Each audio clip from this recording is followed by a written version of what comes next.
We welcome three candidates for Attorney General to the Braintree Caucus tonight. Our first candidate who will be speaking tonight is Andrea Campbell, candidate for Attorney General. Andrea, are you present? I think I'm in now. Hi. Yes, you are. Thank you very much. So I'm asking candidates to limit their remarks to 5 minutes because we have 16 people signed up to speak. So Well, the floor is yours. Thank you, and thank you for the 5 minutes. Normally it's 2 or sometimes 1. So thank you, Kathy. God bless you, and I really appreciate it. And of course, thank you to everyone who's here and joining this evening for the work you do in your community, and of course for the state and the Commonwealth. Probably a thankless task, so thank you. I'm obviously Andrea Campbell. I'm running to be the next Attorney General, and frankly jumped into this race for a couple of reasons. One, recognizing that there is still in many ways a lot of suffering that folks are going through, particularly families struggling with COVID, still losing life, worried about their jobs, their homes, their communities, but also the optimistic side of things. I recognize that we live in the best state, in the best Commonwealth in the nation, and I am living proof of that. I grew up in the city of Boston, and frankly, a family that was torn apart by poverty, crime, incarceration, grew up in public housing. All of my biological parents are deceased. All of my biological grandparents are deceased. Even had my twin brother pass away while in a prison setting as a pretrial detainee. I'm the first in my family, I should say, to go to college. I'm the first in my family to go to law school and to become a lawyer. My entire life has been dedicated to service and public service, in particular giving back and breaking those cycles, not only for my 2 boys, but for every family in the Commonwealth. And I firmly believe that the AG's office is well positioned, not just because of the talent and the resources that office has, but the authority it has, legislative authority, you name it, to truly transform the lives of every family in the Commonwealth. And so for me, it's building upon and continuing, frankly, the work I've done my entire life.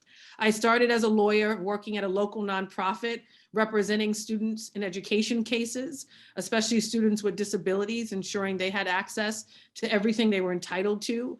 I've worked in state government, interfacing with a whole host of agencies, including, of course, as an attorney for Governor Deval Patrick, but all kinds of issues, transportation, education, equity, you name it.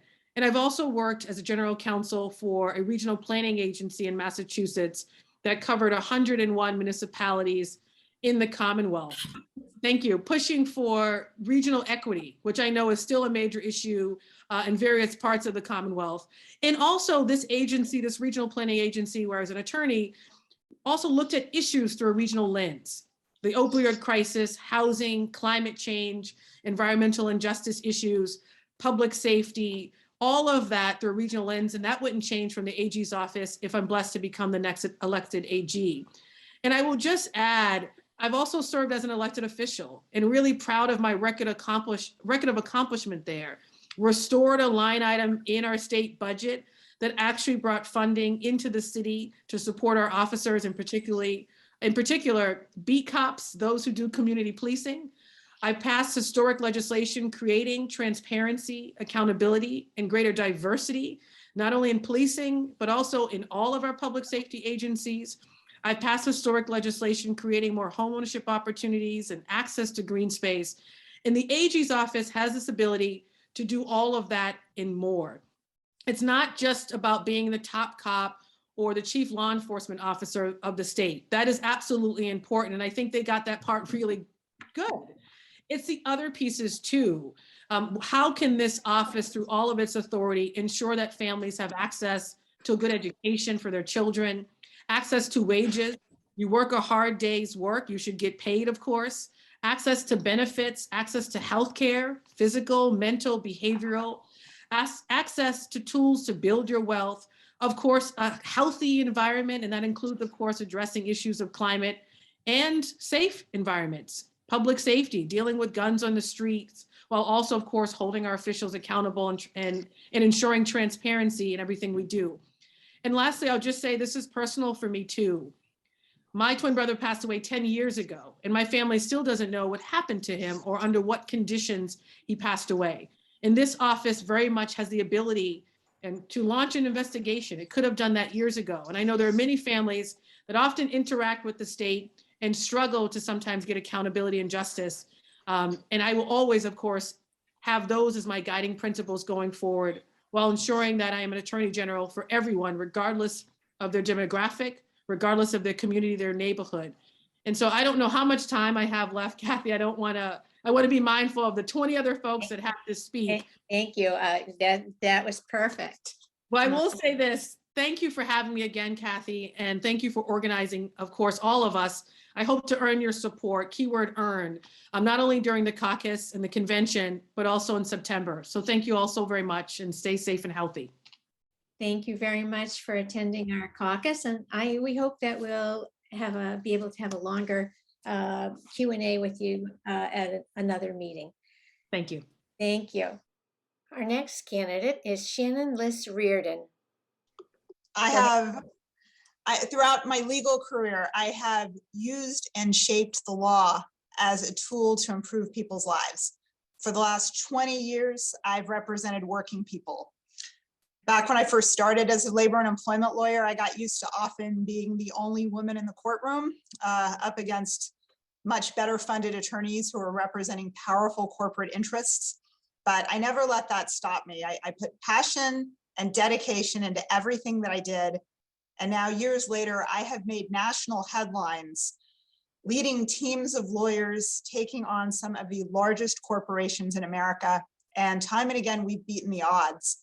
We've won against corporations like Starbucks and FedEx and Uber and Amazon and IBM. And my alma mater, Harvard University, which I have sued at least 4 times. I have represented everyone from waitresses to truck drivers, construction workers, janitors, Uber drivers, strippers, and helped them recoup hundreds of millions of dollars that corporate America stole from them. I have been so proud to do this work representing the people who need the help the most against the powerful and winning. And I plan to do the same for you as your next Massachusetts Attorney General. I know that the people of Massachusetts really could use a win right now.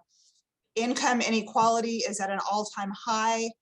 Corporate bad actors are taking advantage of workers, consumers, and our planet. Unions and the right to organize are under attack.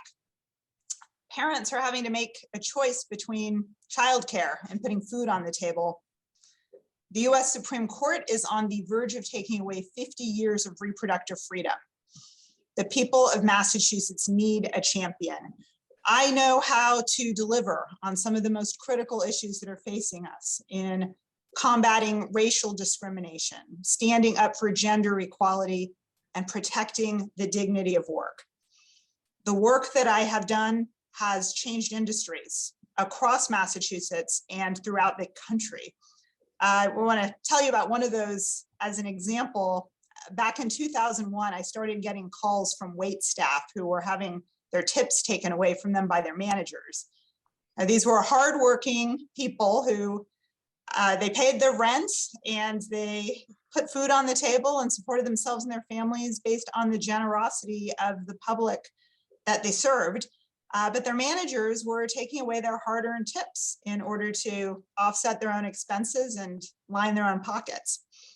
I knew that was wrong, and I took on that first case all those years ago based on an obscure state law that had been on the books in Massachusetts since about 1952, but no one had ever used it before, really, and it wasn't a really known law. And I took on that first case and I lost. And I was so angry because I knew that I was right, so I didn't give up. Before I knew it, I was representing waitstaff from across Massachusetts and had sued just about every hotel and high-end restaurant across the state for stealing workers' tips. The next case I took on, I lost that one too, but I still didn't give up. And the next case I won. And then the next case I won. And then the next case and the next case. And before I knew it, this line of cases had changed the service industry throughout Massachusetts. and established the law that tips are for workers, not for owners. And those victories spread nationwide. And now there is not a hotel or a restaurant or airline or a gig economy company that is not aware of the fact that they better keep their hands off of workers' tips, because if they don't, I will come after them. I have been proud to lead teams of lawyers throughout my career to create victories such as these. And I know that this is a really difficult time for so many people, but these difficult times, I think, present a rare opportunity for us to make real change and forge a better future. Massachusetts has been one of the strongest states in the country for protecting workers' rights, but there is so much more that we can do, and there is much that we can and should be leaders on in growing a fair economy and combating institutionalized racism and discrimination, lifting the burden off working parents, protecting reproductive rights, and saving the planet. The role of the Attorney General is to be the people's advocate, to be a resource for the people, to lead the people's law firm and deliver meaningful change. I see this race as a job interview with the people of Massachusetts, and I ask that you consider my experience, my skills, my legal background, and my dedication in choosing the next lawyer for the people of Massachusetts. I'm the only candidate in this race who's represented working people. I'm the only candidate who is a practicing lawyer. I have won the jury trials and I've won the appeals that have shaped the law to better serve the people. I've been an activist lawyer through my whole career, drawing on my roots as a women's rights activist and organizer right out of college. I've been doing the work of a private attorney general for years, and now I'm ready to do more. I've been called the workers' champion, but now I'm ready to be Massachusetts champion. So I ask you, please support my campaign for Attorney General. I humbly ask for your support, and I look forward to engaging with you more and look forward to meeting you at the next event. Thank you so much. For more information on our campaign, please visit shannonforag.com. And thank you so much for your time tonight. Thank you very much. Appreciate it. Our next candidate is Quentin Paulfrey, candidate for Attorney General. I apologize that we're running late, Quentin. No problem at all. It's so nice to see everybody, and it was great to have a chance to meet with the committee a few weeks ago. I'm Quentin Paulfrey.